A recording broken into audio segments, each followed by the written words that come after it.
भारत बंद के आह्वान पर आज बलरामपुर जिले में भी SC/ST आरक्षण में क्रीमी लेयर व वर्गीकरण लागू करने के सुप्रीम कोर्ट के फैसले के विरोध में आरक्षण बचाओ संघर्ष समिति ने भारत बंद का आह्वान किया था।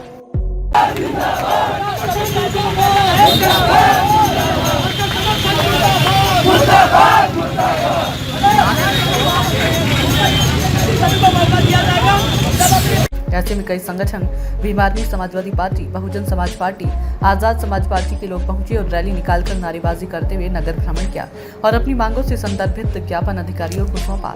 आपको बता दें कि इस प्रदर्शन का मुख्य कारण क्या है। दरअसल सुप्रीम कोर्ट ने SC/ST आरक्षण में क्रीमी लेयर को लेकर फैसला सुनाते हुए कहा था कि सभी SC और ST जातियां और जनजातियां एक समान वर्ग नहीं है।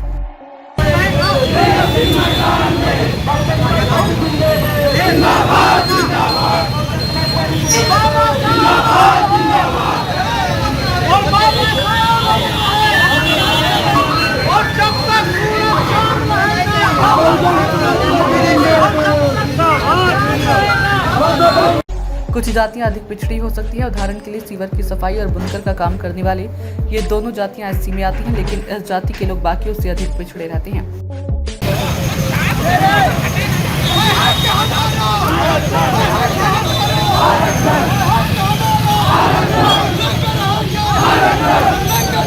इन लोगों के उत्थान के लिए राज्य सरकारें SC/ST आरक्षण का वर्गीकरण कर अलग से कोटा निर्धारित कर सकती है। ऐसा करना संविधान के आर्टिकल 341 के खिलाफ नहीं है। सुनिए क्या कहते हैं प्रदर्शन में शामिल नेता। माननीय सर्वोच्च न्यायालय ने 1 अगस्त 2024 को एक संविधान एक नियम पारित किया और उसमें उन्होंने ये निर्देश दिया कि SC/ST में जो क्रीमी लेयर में आते हैं उनमें वर्गीकरण किया जाना चाहिए और क्रीमी लेयर में जो आते हैं उनको आरक्षण से बाहर करना चाहिए। लेकिन हम जनपद बलरामपुर के सभी SC/ST और पूरे समग्र भारत में आज SC/ST के नागरिकों, बुजुर्गों, जवानों और कर्मचारियों ने भारत बंद का आह्वान किया।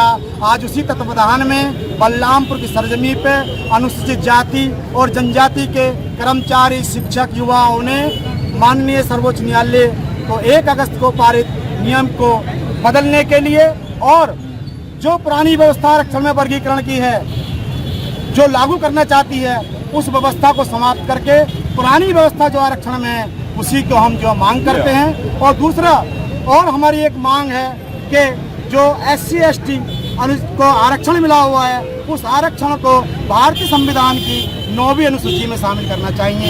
दूसरा, हमारे देश में न्यायिक व्यवस्था में कॉलेजियम सिस्टम है, उस सिस्टम के लिए भी हम माननीय देश के 80 प्रधानमंत्री नरेंद्र मोदी से और भारत सरकार से मांग करते हैं कि उसमें भी जिस प्रकार से अखिल भारतीय स्तर पर परीक्षाएं होती हैं, जैसे छोटे छोटे पदों के लिए, RO के लिए, सिपाही के लिए, दरोगा के लिए, IAS के लिए, PCS के लिए, सबके लिए परीक्षा होती है, वैसे ही एक अखिल भारतीय स्तर पर भी एक न्यायिक व्यवस्था की परीक्षा होनी चाहिए। और जो आरक्षण में पुरानी व्यवस्था थी, कोई भी हमारा अनुसूचित जाति जनजाति का ये नहीं चाहता कि अनुसूचित जाति के आरक्षण में उपवर्गीकरण लागू हो। इससे क्या होगा, जो SC/ST में जातियाँ आती हैं उसमें विभाजन होगा एक दूसरे फोटो की। तो हम भारत सरकार से आज ये मांग करते हैं कि जो आरक्षण की पुरानी व्यवस्था है उसको लागू किया जाए। जय हिंद, जय भारत। इससे जनता का और खासकर गरीबों का, दलितों का विश्वास उठ चुका है। इस सरकार ने पूरी तरीके से इस तरीके से व्यवस्था दिया है कि अब आरक्षण में हर जगह जहां आरक्षण भरने की बातें हैं वहां नॉन सुटेबल फाउंड लिखा जाता है कि उपयुक्त लोग मिल ही नहीं रहे। अब बताओ, जो लोग हैं भी उनको आप तमाम क्रीमी लेयर और इसके नाम पर बाहर करके आप क्या चाहते हैं कि SC/ST की पूरी तरीके से इसको रोक करके आरक्षण में इनकी भर्ती को समाप्त करने की नीयत है। इनकी नीयत अभी दिखाई देगी। देश में जिस तरीके से उसके जो है अभी क्या भर्ती था वो 69,000 शिक्षक, उसको इस सरकार ने बैकफुट पे आकर के निरस्त करने का काम किया है।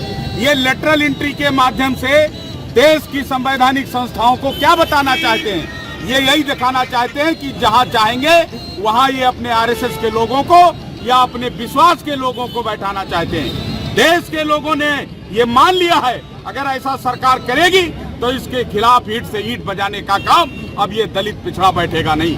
इसलिए देश में हर तरीके से अगर आरक्षण से छेड़छाड़ हुआ और आरक्षण को बदनीति से अगर लोग लागू किया गया और अगर उस व्यवस्था में इधर उधर घुमा करके बेवकूफ बनाने का काम किया गया तो अब ये लोग SC, ST और OBC के लोग बैठने वाले नहीं है। अब ईंट से ईंट बजा करके और इस सरकार की विदाई का काम करेंगे। बहुत बहुत धन्यवाद।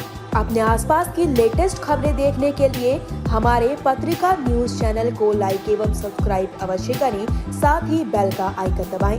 हमारे पत्रिका न्यूज पे अधिक जानकारी के लिए संपर्क करें मोबाइल नंबर 9455247614 पर।